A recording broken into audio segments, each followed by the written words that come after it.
जय हिंद दोस्तों। मेरा नाम बाबा रामदास और आप देख रहे हैं मेरा यूट्यूब चैनल दद्दा की खरी खरी। पिछले कुछ दिनों से ना मैं बड़ा कुख्यात हो गया हूँ खरी, बड़ी कड़वी और खरी खरी बात बोलने के लिए। और पिछले 4 महीने से जब से ये हमारे इतने बड़े स्टार प्लेयर्स के इर्द गिर्द ये जो कंट्रोवर्सी घूम रही है और जो हमने ये पूरा घटनाक्रम देखा है, और जो आम दर्शक है, आम जनता है, आम हमारे जो खेल प्रेमी हैं या आम आदमी जो है, वो सोच रहा होगा कि आखिर मतलब ये सब क्या हो रहा है और इस समस्या की मूल जड़ कहाँ है। हमारे पहलवानों ने आरोप लगाए, धरने दिए, मीडिया में जो है पिछले 4 महीनों से एक भयंकर कंट्रोवर्सी हुई, देश में जो है बहस छिड़ी हुई है। और हमारे जैसे लोग जो डे वन से इस पूरे घटनाक्रम को समझ रहे हैं और पहले से जानते समझते आए हैं, हम लोग शुरू से कह रहे हैं कि अरे यार ये फर्जी है सारा पूरा मामला और ये पहलवान झूठ बोल रहे हैं। तो अब बात ये ना कि आखिर हमारे पहलवानों के साथ ये समस्या क्या है। और आज जो ये हमारे पहलवान स्टार खिलाड़ी इस भयंकर कुचक्र में फंस गए हैं, तो इसके पीछे जो मूल समस्या है वो क्या है। देखिए, मैं आपको बताऊं कि मैं ये मानता हूं कि हम इसका जो मूल कारण है ना, वो है हमारे इन पहलवानों का अनपढ़ होना। देखिए, ये एक बहुत कड़वी सच्चाई है और इसको मेरे बहुत सारे दर्शक और खुद पहलवान भाई जो हैं, ये इनको ये बात बुरी तो लगेगी, पर सच्चाई ये है कि साहब हमारी कम्युनिटी ना पूरी तरह अनपढ़ है, एकदम अंगूठा टेक। और इसका जो मूल कारण है कि आखिर पहलवानों में अशिक्षा की जो ये समस्या है, ये क्यों है और इसका हल क्या है, पहली बात। और इस अशिक्षा की वजह से क्या समस्याएं आती हैं। तो अभी हमने देखा कि इन पहलवानों ने लोगों के, पॉलिटिशियंस के और इन धरनाजीवी जो प्रोफेशनल धरनाजीवी है, इनके बहकावे में आके इन्होंने अपने इर्द गिर्द एक बहुत भयंकर कंट्रोवर्सी खड़ी कर ली और अपनी बरसों की मेहनत और इतनी मेहनत से, इतने पुरुषार्थ, इतने परिश्रम से कमाई हुई सारी इज्जत, सारी शोहरत, सारा यश जो है वो मिट्टी में मिला लिया और आज खुद भयंकर मुसीबत में फंस गए हैं। जी हाँ, मैं आपको बता रहा हूं कि ये पहलवानों के दुर्दिन तो अब शुरू हुए हैं और चूंकि ये कानूनी पचड़े में फंस गए हैं और इन्होंने सींग फंसा लिए हैं एक अत्यधिक सक्षम व्यक्ति से, एक ऐसा व्यक्ति जो पॉलिटिकली, सोशली, फाइनेंशियली, संसाधनों के लिहाज से बहुत ज्यादा सक्षम है, पावरफुल है, अनुभवी आदमी है। उसके पास सलाहकारों की एक बहुत बड़ी टीम है, प्रोफेशनल सलाहकारों की एक टीम है। ऐसे आदमी से इन्होंने सींग फंसा ली हमारे पहलवानों ने और उस आदमी पे झूठे सच्चे आरोप लगा के ये एक बड़ी भारी मुसीबत में आज फंस गए। और मैं आपको बता रहा हूं, आई एम वेरी सीरियस कि आने वाला समय इनका बहुत ज्यादा बुरा बीतने वाला है इन पहलवानों का, क्योंकि इन्होंने इतने ऐसे गंदगी में हाथ डाल दिया है। तो आखिर ये पहलवान जब इन पॉलिटिशियंस है ना, ये हरियाणा की पॉलिटिकल फैमिली और इन धरनाजीवियों इन खाप लीडर्स, वो खाप लीडर्स जो कि इन पॉलिटिशियंस की जेब में बैठे हुए हैं, उनके हितों के लिए काम करते हैं। समाज के हितों के लिए काम करने वाला असली जो खाप लीडर है, वो तो इस गंदगी में पड़ता ही नहीं। वो तो बेचारा सच में सोशल वर्क कर रहा है। परंतु ये खाप के नाम पे जातिवादी पॉलिटिक्स करने वाले लोग, जो इन पॉलिटिशियंस के गुर्गे हैं, उनके चक्कर में पड़ के हमारे पहलवानों ने अपनी सारी जिंदगी की इज्जत, यश मिट्टी में मिला लिया। जब ये ऐसे आरोप प्रत्यारोप कर रहे थे ना, तब इनको चाहिए था कि ये किसी प्रोफेशनल से सलाह लेते, किसी समझदार आदमी से सलाह लेते, कानूनी सलाह लेते, किसी सीनियर पुलिस ऑफिसर से सलाह लेते कि जी हम ऐसा करने जा रहे हैं, ऐसे आरोप लगाने जा रहे हैं और ये फैक्ट्स हैं, ये सच्चाई है, तो क्या हम इस लड़ाई में कामयाब होंगे? कहीं हम गलती तो नहीं कर रहे? आखिर इसका क्या हश्र होगा? इन्होंने किसी से सलाह ली नहीं, किसी से बात को समझा नहीं, और खुद ये इतने अनपढ़ हैं कि अपने सोर्स, आजकल तो गूगल एक बहुत बड़ा सोर्स है ना। आजकल तो दुनिया का सारा ज्ञान टिप्स से आप निकाल सकते हैं। पर सबसे बड़ी समस्या पता है क्या है? कि ये सारा ज्ञान है इंग्लिश में, और इन पहलवानों के लिए इंग्लिश लैंग्वेज एक बहुत बड़ा बैरियर है। ये बहुत कड़वी सच्चाई बोल रहा हूं मैं, बहुत लोगों को अच्छी नहीं लगेगी। अच्छा, दूसरी बात है, आपको जानकर ताज्जुब होगा कि ये तीनों चारों लोग ना, ये बड़ी अच्छी पोस्ट पे, डिप्टी एसपी हरियाणा पुलिस में, रेलवे में सीनियर ऑफिसर, क्लास 1 ऑफिसर, इनको पद मिल गया। पर ये पद इनको पढ़ाई के बल पे तो मिला नहीं है। ये पद तो इनको, भाई इन्होंने पहलवानी करी, मेडल जीते, कुश्ती का पराक्रम मैट पे दिखाया, तो इनको वो पद दे दिए गए। पर उस पद के साथ एक बहुत बड़ी जिम्मेवारी भी तो मिलती है, और उस जिम्मेवारी का निर्वहन करने के लिए आपके अंदर एक कुछ शैक्षणिक योग्यता भी तो होनी चाहिए। अच्छा, इनके जो बीच में ना फोन आ रहे हैं, आज गलती कर दी मैंने फोन को, वो आमतौर पे जब मैं वीडियो बनाता हूं ना तो उसको एरोप्लेन मोड में डाल, तो उस पद के साथ जो संवैधानिक जिम्मेवारियां मिलती हैं, उस पद के लायक जो शैक्षणिक योग्यता होती है, वो तो इनके अंदर है नहीं। तो उस वजह से ये सारी दिक्कतें आती हैं। तो ये जब धरने पे बैठे तो इनको किसी प्रोफेशनल से सलाह ले लेनी चाहिए थी।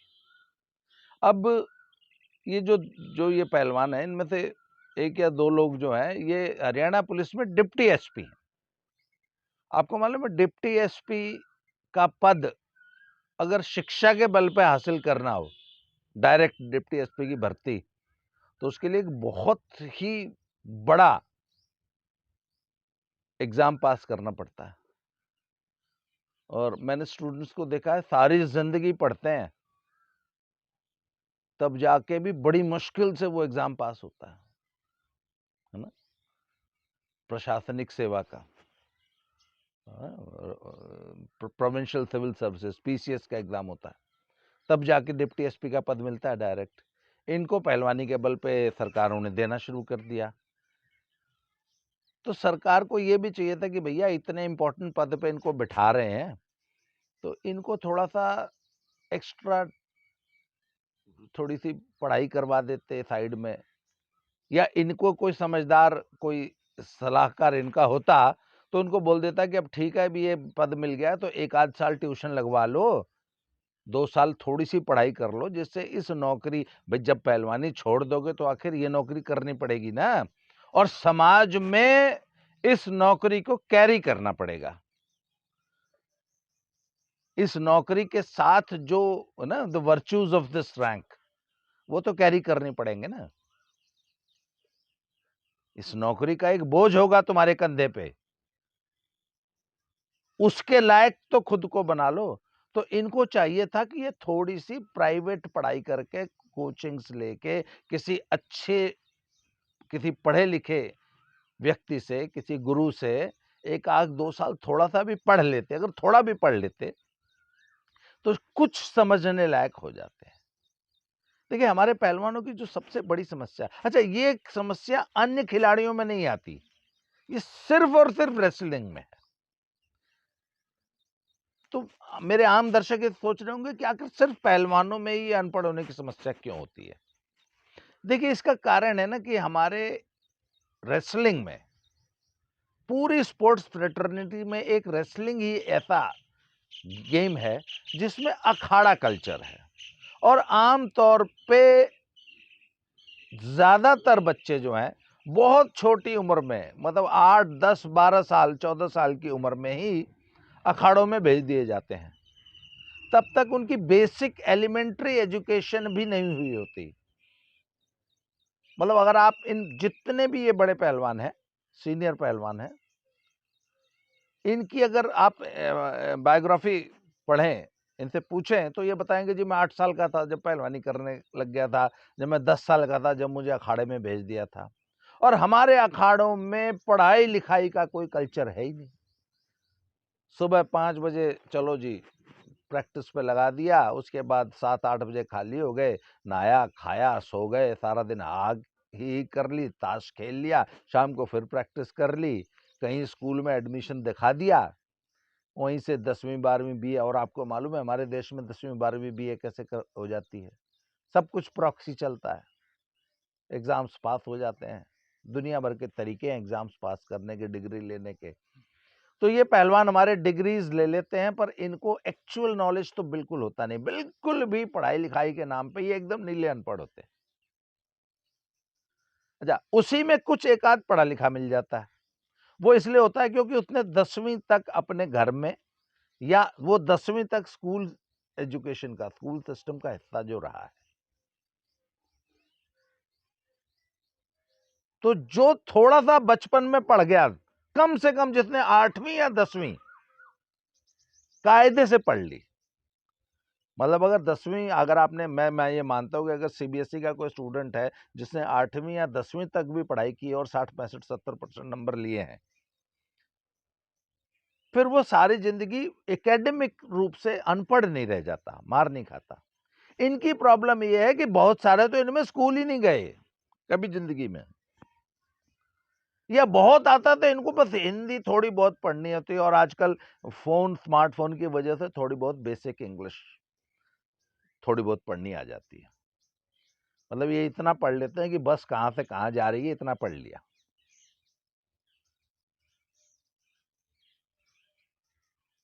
और फिर जब जिंदगी में ऐसे मौके आते हैं जहां आपको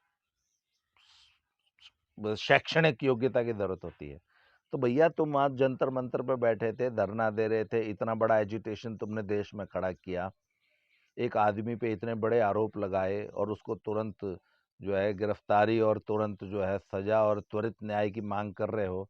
अरे थोड़ा बहुत कानून पढ़ लेते, अगर नहीं पढ़ सकते तो किसी वकील से, किसी पुलिस वाले से समझ सकते कि ऐसे ऐसे आरोप लगा रहे हैं, अब इसमें क्या होगा, इसमें कोई कार्रवाई होगी भी कि नहीं होगी, कोई केस बनता भी है कि नहीं बनता है, कानूनी प्रक्रिया क्या है, हम ऐसे ऐसे आरोप लगा रहे हैं, कल को अगर ये बूमरैंग कर गया, उल्टा पड़ गया, तो हमें क्या करना पड़ेगा।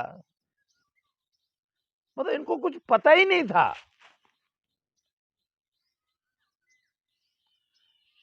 कानून काम कैसे करता है, किस, क्या बात बोल रहे हैं, उसमें कौन सी धारा लग जाएगी। अच्छा, इनसे जो कंप्लेंट लिखवा दी वो किसी वकील ने लिखवा दी, इन्होंने भी वकील को अंधेरे में रखा, वकील ने इनको अंधेरे में रखा। इन्होंने अपने पॉलिटिकल आकाओं को, इन एनजीओ वालों को, धरनाजीवियों को, इन्होंने भी उनको अंधेरे में रखा, उन्होंने इनको अंधेरे में रखा। सच न उन्होंने इनको बताया, ना इन्होंने उनको बताया। आज भारी मुसीबत में फंस गए। जो आरोप लगाए थे वो पुलिस इन्वेस्टिगेशन में सब झूठे साबित हो गए। अब खुद इनके ऊपर तलवार लटक गई है गिरफ्तारी की। कल तक ये ब्रजभूषण की गिरफ्तारी मांग रहे थे ना, और सारा जोर इन्होंने लगा लिया कोई ऐसा हथकंडा था नहीं था जो इन्होंने छोड़ा हो, पर ये कुछ नहीं उखाड़ पाए।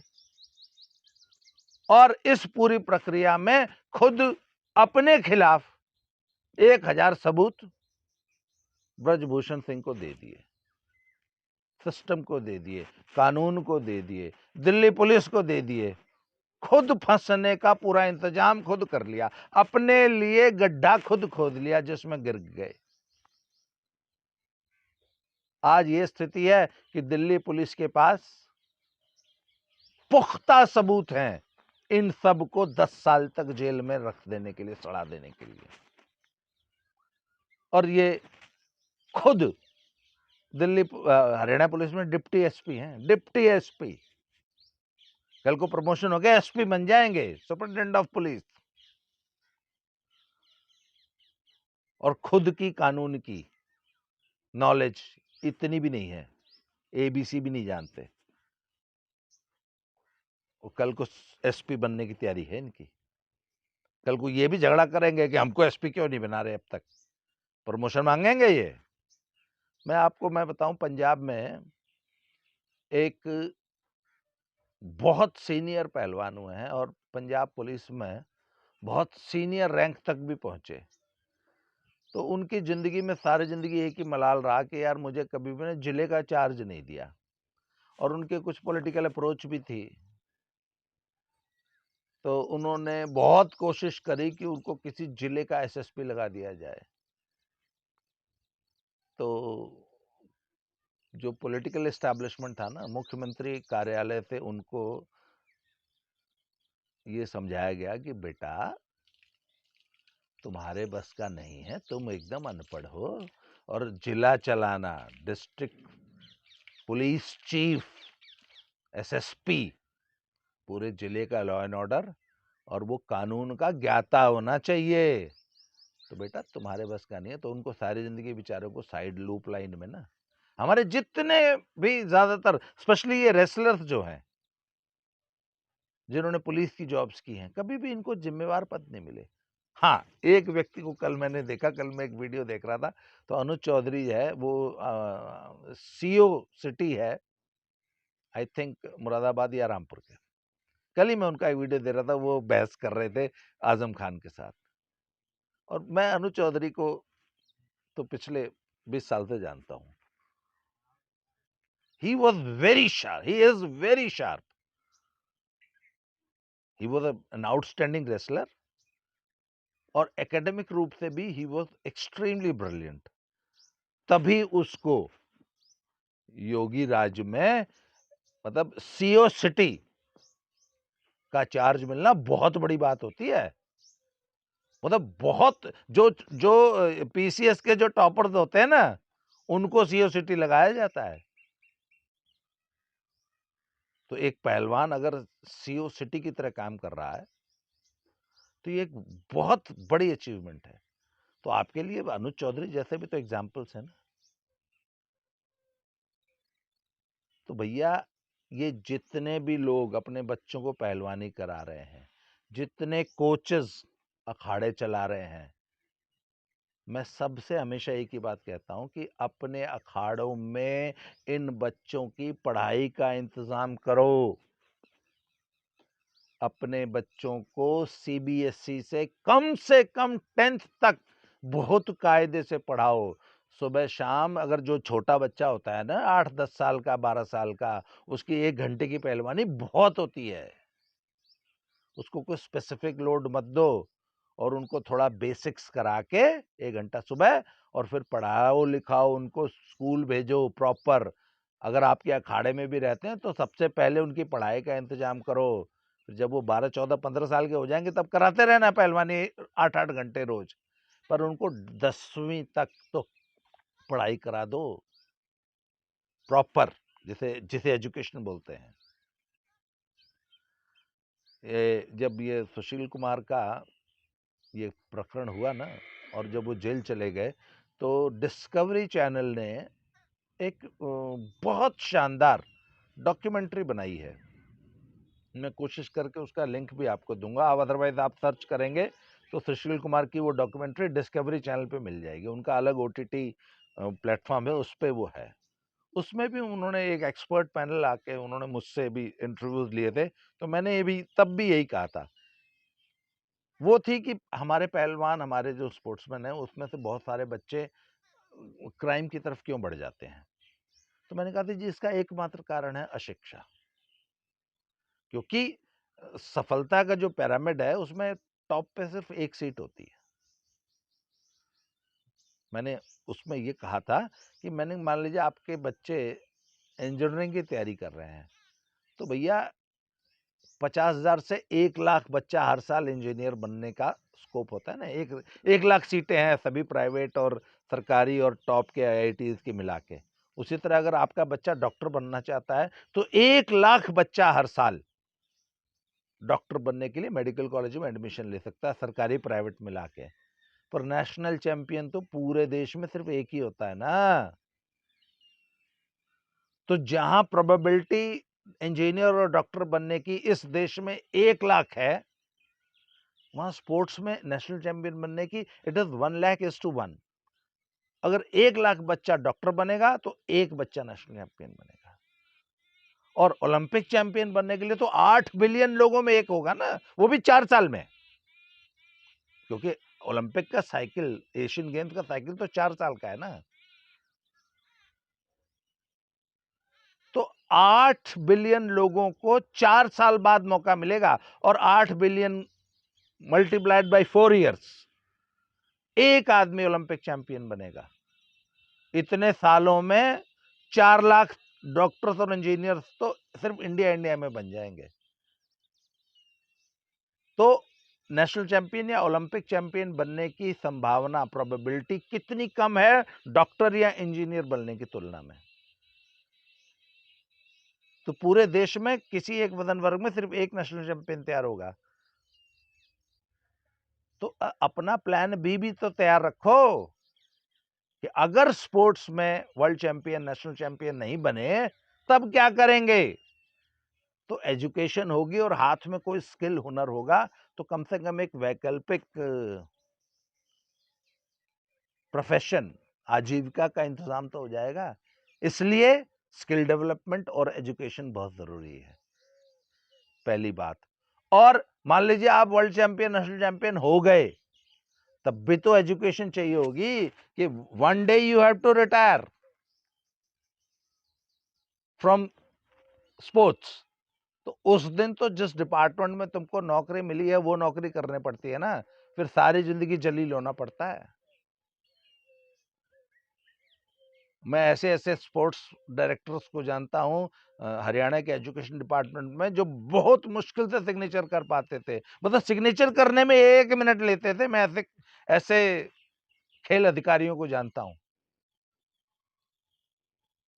तो फिर अच्छा, ऐसा अधिकारी, कल को आप एसपी बन जाओगे और आपको बड़ी मुश्किल से सिर्फ सिग्नेचर करने आते हैं, तो आप अपने कोलीग्स के बीच में आत्मसम्मान के साथ बैठ पाओगे, उनसे बात कर पाओगे? वो आप उनके सामने हंसी और उपहास का पात्र बनोगे कि नहीं बनोगे? तो उसका एक तरीका है ना भैया, पढ़ने लिखने की कोई उम्र नहीं होती। अब पढ़ लो।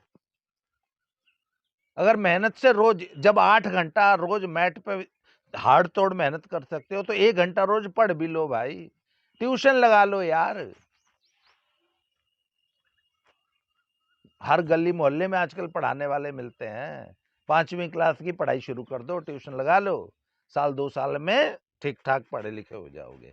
उसके बाद पढ़ते पढ़ते पढ़ते पढ़ते नॉलेज हो जाएगी, प्रवीण हो जाएगी। आज आप बात करते हैं तो आपकी बात से पता लगता है कि एकदम नीला अनपढ़ आदमी बात कर रहा है। आपसे कोई तर्क कर नहीं सकता। अनपढ़ आदमी से कोई क्या तर्क करेगा? आपसे कोई समझदारी की उम्मीद कर ही नहीं सकते हम। और पूरे देश ने, पूरे समाज ने देख लिया कि हमारे चैंपियंस कितने बड़े अनपढ़, कितने बड़े डफर, कितने बड़े जाहिल हैं। और पूरी रेसलिंग कम्युनिटी को आप लोगों ने बदनाम करके रख दिया। इसलिए सारे पेरेंट्स, सारे कोचेस और सारे खिलाड़ी इस बात का ध्यान दें, भैया अपनी एजुकेशन पे ध्यान दो, अपनी एजुकेशन को पूरी करो। अगर पहले नहीं पूरी कर पाए तो अब कर लो। रिटायरमेंट लेने के बाद खेल से रिटायरमेंट लेने के बाद थोड़ा सा पढ़ लो, जिससे कि समाज में सम्मानजनक जीवन जी सको। एकेडमिक्स का कोई विकल्प नहीं है। आज के लिए इस वीडियो में इतना ही। अगले वीडियो में किसी नए टॉपिक के साथ फिर से मिलते हैं। Thank you very much.